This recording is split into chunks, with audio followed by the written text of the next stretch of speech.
You're in a team meeting. A co-worker named Sarah smiles warmly, nods at everything you say, and volunteers to help with your project. Later, in the break room, she tells another colleague, "I just don't think they really know what they're doing." Same smile, same soft voice. You feel it instantly. That strange friction between what you saw and what you now hear. But you can't quite name it, because Sarah is nice. Everyone says so. So why does something feel off? This is the quiet, invisible territory of people who wear niceness like a second skin. Not because they feel it, but because it works. And understanding the psychology behind that mask isn't about cynicism. It's about learning to see what genuine warmth looks like versus what only performs it. Let's break down what's really happening when someone pretends to be nice. Psychologists call agreeableness a personality trait, the tendency to be cooperative, compassionate, and trusting. Genuinely agreeable people feel discomfort when others hurt. Their kindness costs them nothing because it's not a performance, it's a reflex. But there's another version, performative agreeableness. This is when someone uses the behaviors of niceness, smiling, agreeing, offering help, as tools to manage how others see them without any of the internal emotional reality.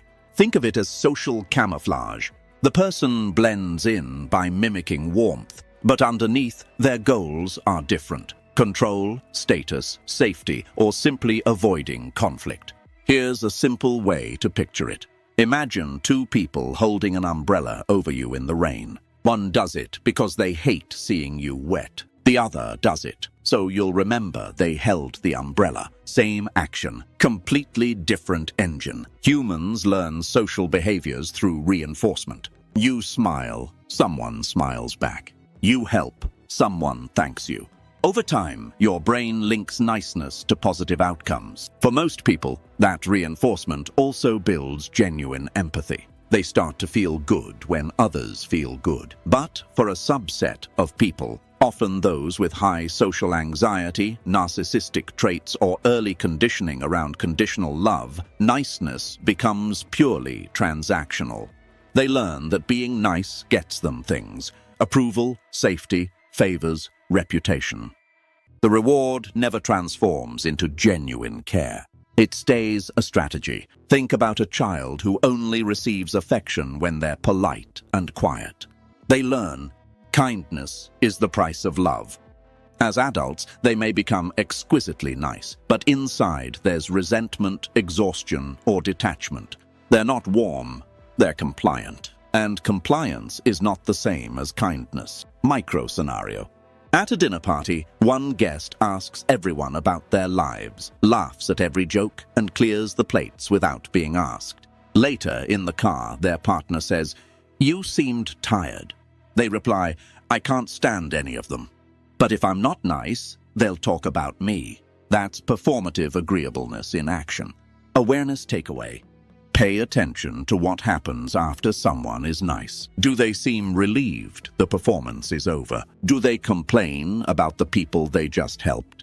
Genuine kindness leaves no emotional debt. Performative niceness often does. Here's where it gets more complex. Many people who pretend to be nice don't know they're pretending. Cognitive dissonance is the discomfort we feel when our actions don't match our beliefs. If I see myself as a good person, but I secretly resent everyone I'm nice to, that creates tension. So my brain resolves it, not by changing my behavior, but by changing the story.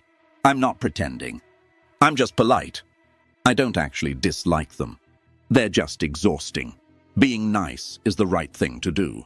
My feelings don't matter. Over time, the person builds a layer of self-deception so thick they can't see their own mask. They genuinely believe they're kind. Meanwhile, everyone around them feels a subtle unease because actions without emotional congruence leak out in micro-expressions, tone shifts, and passive-aggressive comments. Original metaphor. Imagine a radio playing a happy song, but the volume keeps flickering. That's the sound of someone saying, "I'd love to help," while their jaw stays tight. The signal is clean.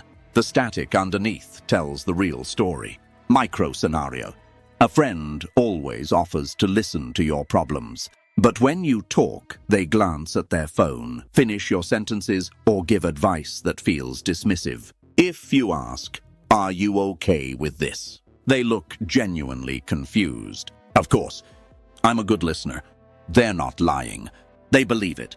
But the belief is built on a foundation of cognitive dissonance, not reality. Awareness takeaway. Trust emotional resonance over behavior. Someone can do all the right, nice things and still leave you feeling unseen. That's not your oversensitivity. That's your brain detecting a mismatch between performance and presence. But here's what most people miss. Pretending to be nice isn't always about hiding selfishness. Sometimes it's about hiding fear, and that changes everything. For many, fake niceness is not a weapon. It's a shield. These individuals learned early that direct disagreement leads to punishment, withdrawal of love, or explosive arguments. So they developed a survival strategy. Never say no. Never show anger. Always agree. Always smooth things over. On the surface, they seem incredibly kind. But inside, they're running a different calculation. If I am nice enough, no one will attack me. If I never disagree, I will be safe. This is not manipulation with malicious intent. It's a trauma-driven pattern. But the effect on relationships is the same: dishonesty. Because real connection requires authentic friction, the ability to say, "I don't like that," without the world ending. People who pretend to be nice out of fear never learn this skill, so they accumulate silent resentment. Then one day they explode, ghost you, or sabotage something behind your back, leaving you stunned. But they were always so nice. Yes, that was the problem. Micro scenario. A team member agrees to every deadline, every request, every change. Then, 2 days before launch, they disappear. No call, no explanation. When confronted, they say quietly, "I couldn't say no. I didn't know how." The niceness was real in its intention, but it was also a cage. Awareness takeaway. Genuine kindness includes the ability to disappoint people cleanly. If someone never says no, never expresses irritation, never disagrees, that's not virtue. That's a locked door, and behind it, pressure is building. Here's the part almost no one talks about. Pretending to be nice doesn't just fool others. It slowly erodes the pretender's own capacity for real connection. Think about it. Every time someone performs warmth they don't feel, they teach their brain that social interaction is a script. Over years, the script becomes automatic. But automatic is not intimate. They end up surrounded by people who like the mask, not them.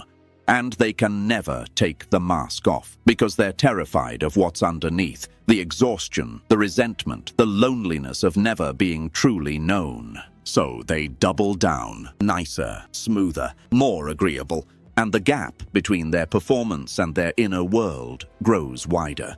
This is the quiet tragedy of performative niceness. It's not a strategy for winning. It's a strategy for surviving. But survival is not the same as living. And people on the receiving end eventually feel it, that hollow echo behind every smile. Remember Sarah from the team meeting? The one who smiled while helping, then criticized you behind your back? Now you see her differently. She's not a villain. She's someone who learned that niceness controls how she's seen, and that honesty might cost her something. She uses agreeableness to avoid conflict, to manage her reputation, to feel safe. But the cost is invisible. No one truly trusts her, and she probably doesn't even know why.